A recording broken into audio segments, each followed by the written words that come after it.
தனியார் மினி பேருந்துகளை இயக்க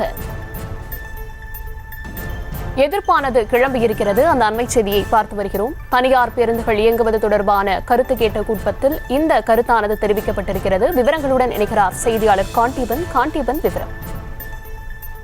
அதாவது மினி பேருந்து இயக்கிறதுக்கு உண்டான அரசாணை ஏற்கனவே கடந்த மாதம் வெளியிட்டிருந்தாங்க. இது தொடர்பான கருத்து கேட்பு கூட்டம் தான் தற்போது தலைவராக நடைபெற்றுக் கொண்டிருக்கிறது. இந்த கருத்து கேட்பு கூட்டத்துல என்னென்ன மாதிரியான கருத்துக்கள் பொதுமக்கள் தரப்புல இருந்தும் சரி, ஆட்டோ ஓட்டுநர்கள் தரப்புல இருந்தும் சரி, பல்வேறு தங்களுடைய கருத்துக்களை வைத்து வந்து கொண்டிருக்கிறார்கள்.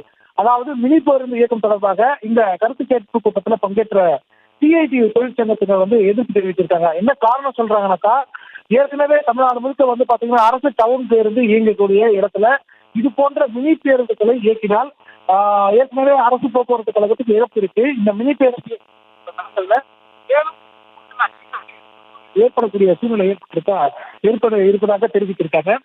ஏற்கனவே அரசு பேருந்துகள் நஷ்டத்தில் இயங்கக்கூடிய இந்த சூழ்நிலையில பாத்தீங்கன்னா போக்குவரத்து துறையை அழிக்கும் நோக்கத்துல நிலையில இருப்பதா அவங்க சுட்டிக்காட்டி தங்களுடைய எதிர்ப்பை பதிவு செய்திருக்காங்க. அது கருத்தை பாத்தீங்கன்னா மாநகர போக்குவரத்து கழகத்துடைய இயக்குநராக இருக்கக்கூடிய ஆல்பி ஜான் அவர்கள் அவருடைய தரப்பு ஒரு கருத்து குறிப்பிட்டிருக்கிறார். குறிப்பா சென்னையில தனியார் மினி பேருந்துகள் அனுமதிக்காமல் எம்டிசி சார்பில் பேருந்துகளை, அதாவது மினி பேருந்துகளை இயக்க அனுமதிக்க வேண்டும் அப்படிங்கிறாங்க.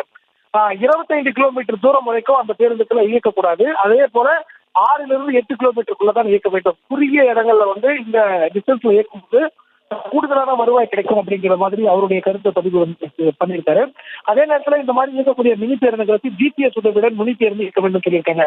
இன்னொரு தரப்பு பாத்தீங்கன்னா மினி பேருந்து இந்த மாதிரி பல்வேறு இடங்கள் இயக்கப்படக்கூடிய காரணத்தினால ஆட்டோ ஓட்டுநர்களுடைய வாழ்வாதாரம் பாதிக்கப்படும். அதே நேரத்துல குறிப்பா இந்த சேர் ஆட்டோ ஓட்டக்கூடிய ஓட்டுநர்களுடைய வாழ்வாதாரம் பாதிக்கும் அப்படின்னு சொல்லிட்டு இன்னொரு தரப்பு எதிர்ப்பு தெரிவிச்சிட்டு இருக்காங்க. தொடர்ந்து இந்த கருத்து கேட்பு கூட்டத்துல பாத்தீங்கன்னா ஒரு பக்கம் ஆதரவும் இன்னொரு பக்கம் எதிர்ப்பும் தொடர்ந்து இங்க வலுத்துக் கொண்டிருக்கிறது.